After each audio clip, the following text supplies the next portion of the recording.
Indian budget 2026 में एक change आया है सोवरेन गोल्ड रिलेटेड से, उसका कैपिटल गेन से रिलेटेड। इसमें क्या आया है कि अगर आपने आरबीआई से परचेज करा है और आप इसे रिडीम कर रहे हो सोवरेन गोल्ड बॉन्ड को, फिर आपका जो कैपिटल गेन बनेगा, मतलब जो परचेज प्राइस और सेल प्राइस का जो कैपिटल गेन रहेगा वो एग्जेम्प्ट रहेगा। अगर आप सेकेंडरी मार्केट से या किसी और से परचेज किया है आपने, फिर वो सोवरेन गोल्ड बॉन्ड सेल कर रहे हो, उस पर जो कैपिटल गेन आएगा वो टैक्सेबल रहेगा। तो चलिए डिस्कस करते हैं। क्या आपके लिए still sovereign gold bond, gold ETF और फिजिकल गोल्ड कौन सा बेटर रहेगा? आपको पता है गोल्ड इंडिया में क्यों पसंद किया जाता है? बिकॉज ये सेफ एसेट्स है, बिकॉज वोलेटिलिटी नहीं है, मैक्स 10% करेक्शन पॉसिबल है, इन्फ्लेशन के अगेंस्ट हेज है, हमारे कल्चर में मतलब रिलीजियस चीजें में यूज होती है और मल्टीपल फॉर्मेट में है। तो ये तो कोई गोल्ड का नहीं है। सोवरेन गोल्ड बॉन्ड में क्या है, अगर अप्रैल 26 से आप अगर आरबीआई के साइड से परचेज करते हो, मैच्योरिटी तक होल्ड करते हो, जो कैपिटल गेन रहेगा नो टैक्स। परचेज करते हो मार्केट से, होल्ड करते हो टिल मैच्योरिटी, जो भी सेल करेगा उसको टैक्स पे करना पड़ेगा एज पर जो भी रेट डिस्क्राइब्ड है, 10% 20%। गवर्नमेंट ऑफ इंडिया इशू करेगी इसको। लेकिन सोवरेन गोल्ड बॉन्ड में बेनिफिट क्या होता है, 2.5% इंटरेस्ट रेट भी मिलता है और जो गोल्ड के प्राइस को भी ट्रैक करता है। 1 लाख से 1,20,000 का हो गया तो आपने 1 लाख का सोवरेन गोल्ड बॉन्ड अगर परचेज किया तो आपको 1,20,000 का रिडेम्पशन मिलेगा और उस पर 2.5% इंटरेस्ट भी मिलेगा।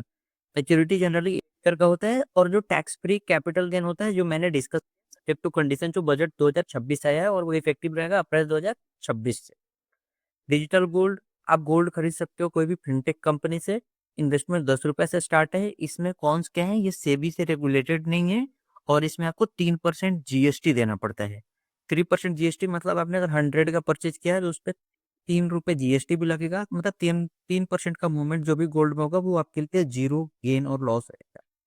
फिजिकल गोल्ड क्या होता है, टेंजिबल गोल्ड जिसको आप टच कर सकते हो। इसका आपको दो, इसमें आपको 2-3 मैं कौन सा बता देता हूँ, मतलब कि क्या डिसएडवांटेज है फिजिकल गोल्ड के। एक तो चोरी होने का हमेशा डर रहेगा। आपको ना मेकिंग चार्ज अपफ्रंट देना रहेगा 20%। गोल्ड अगर आप कुछ और फिजिकल पेपर फॉर्म में परचेज करते हो तो उस पर आपको मेकिंग चार्ज नहीं लगता है। प्योरिटी का एक रिस्क रहेगा, प्योरिटी पता नहीं कितना प्योर आपको दे रहा है।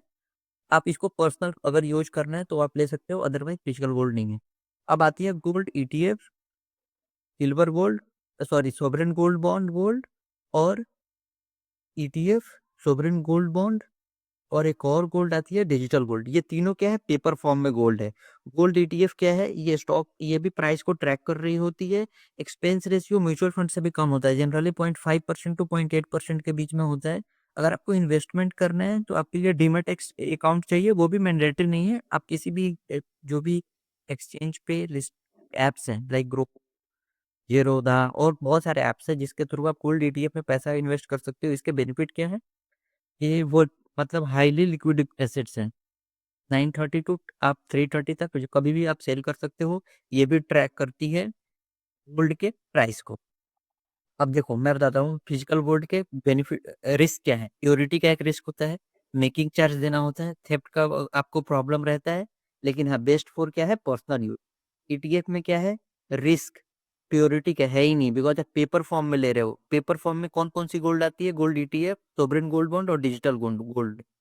लिक्विडिटी गोल्ड ईटीएफ में सबसे ज्यादा है, एसजीबी में बहुत है बिकॉज लॉक इन पीरियड होती है। अगर आप सेकेंडरी मार्केट में सेल करते हो तो कैपिटल गेन लगता है। डिजिटल गोल्ड क्या है, डिजिटल गोल्ड भी सेम ईटीएफ जैसा होता है बट आपको जीएसटी का एक्सपेंस लगेगा। रिटर्न्स ईटीएफ में, डिजिटल गोल्ड में, सोवरेन गोल्ड बॉन्ड में सेम है, लेकिन सोवरेन गोल्ड बॉन्ड में 2.5% आपको एक्स्ट्रा इंटरेस्ट मिलता है। अगर आपको ट्रेडिंग करना है और सोवरेन गोल्ड बॉन्ड अपने आरबीआई से परचेज नहीं किया तो go for gold ETF. Digital gold small investor के लिए सेबी से रेगुलेटेड नहीं है तो आप अपने रिस्क पे लगाए। सब सोवरेन गोल्ड बॉन्ड अगर अपने आरबीआई से परचेज किया तब लगा। एक टैक्स प्लानिंग बताता हूँ, सोवरेन गोल्ड बॉन्ड भी अगर आपका एक कैपिटल गेन 1 लाख रुपए तक होता है वो एग्जेम्प्ट हो सकता है। 2.5 लाख रुपए तक भी एग्जेम्प्ट हो सकता है। कैसे जानने, thanks for watching the video. Thank you, bye bye.